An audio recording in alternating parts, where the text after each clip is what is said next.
Ngayong araw nga guys, itatapusin na natin yung ating saranggolang 3-star inasan na di palayo. At sa pagbubuo nga natin ng saranggolang ito, ay ito naging kaganapan.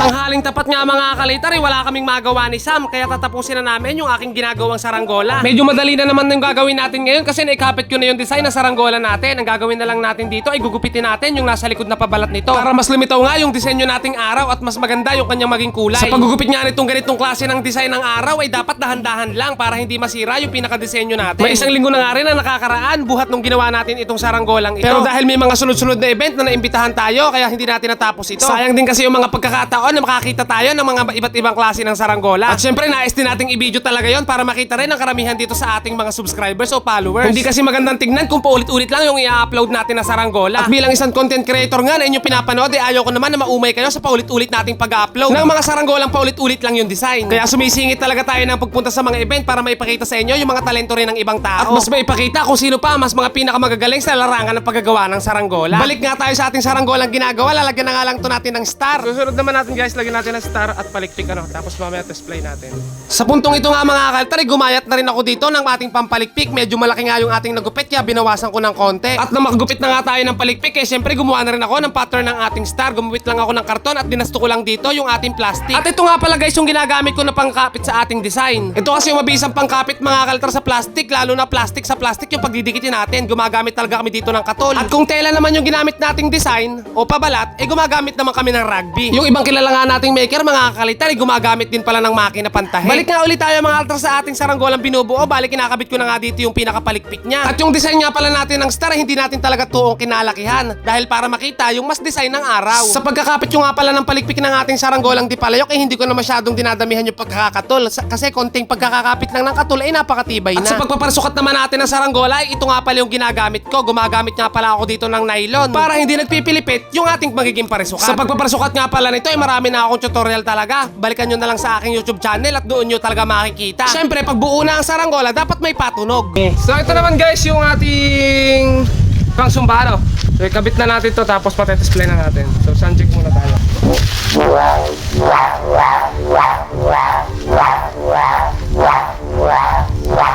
At nung na-soundcheck na nga natin yung sumba at naikabit na natin, ay dumiretso na agad kami dito sa may paliparan para testingin yung saranggola nating ginawa. Medyo mahaba-haba rin nga yung videos natin kaya panoorin nyo na lang yung mga naging kaganapan. So ito guys, ito papaliparan namin to mga kalitar. Ayan, so welcome back ulit sa ating YouTube channel. Ano? Ayan, yan yung ating paliliparan. So ganito siya kalaki, hawakan mga Totoy Brown. Hindi nagawa yan. Totoy, hawakan mo, picture kita. Thumbnail. Ah.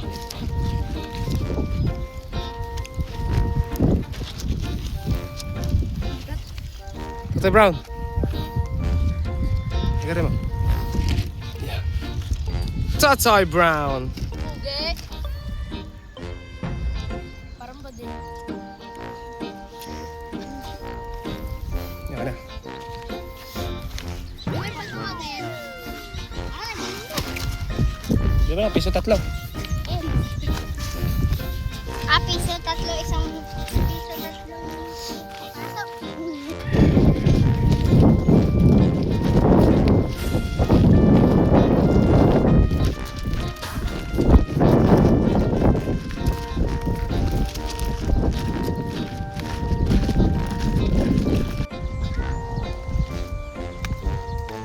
Ito mga play bago na nakatindig ba? Hindi nakatindig. Nakatindig.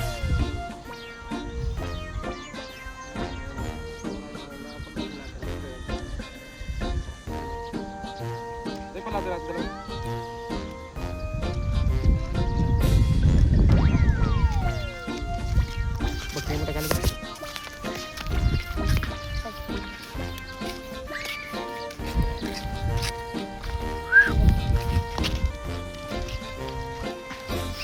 Hindi tayo malakas na hangin. Bagtingin na para tumulog ka sumba. Haha.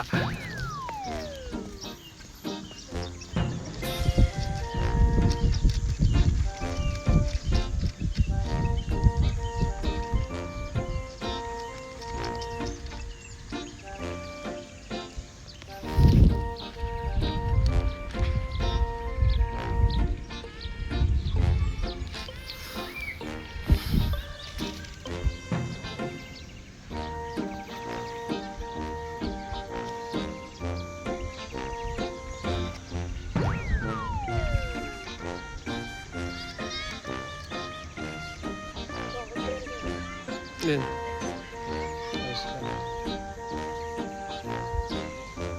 Bagting na bagting.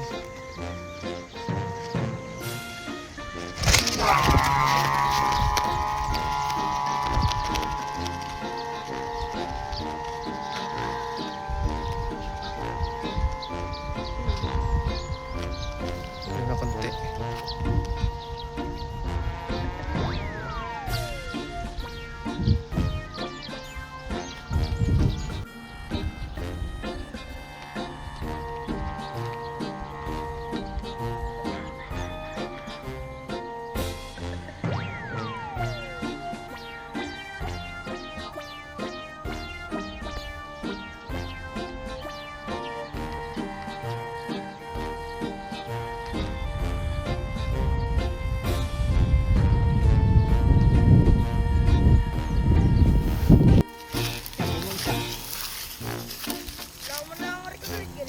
Ba mo? Sasagap yan.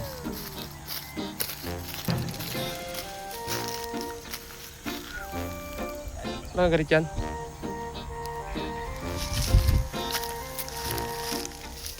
Kulong na yung Tagalog.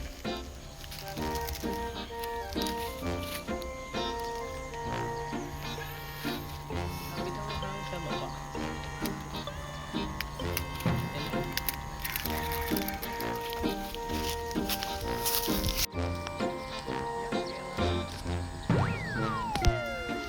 Tatayo mamaya kita. Natas ko pag Uy, haba mo. Sagad mo. Tatangar natin.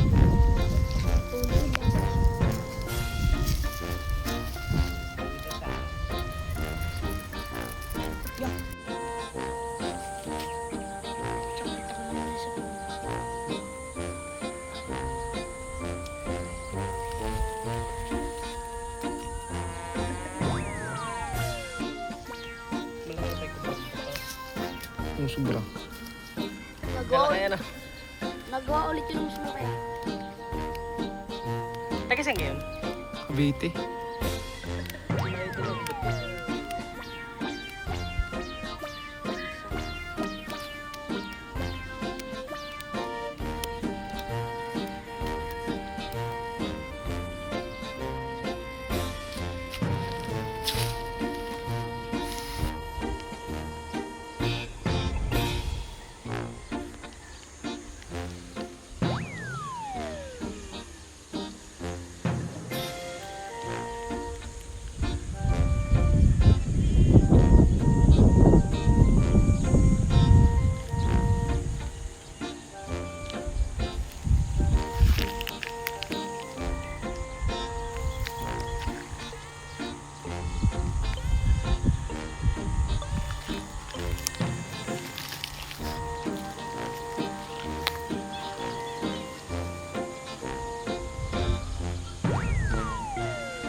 Sabihin idol, sino idol?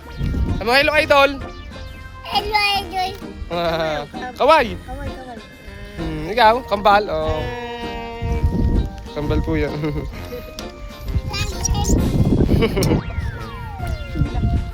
So ito guys yung aming pinalipad na. Ayan, yan yung ating may araw.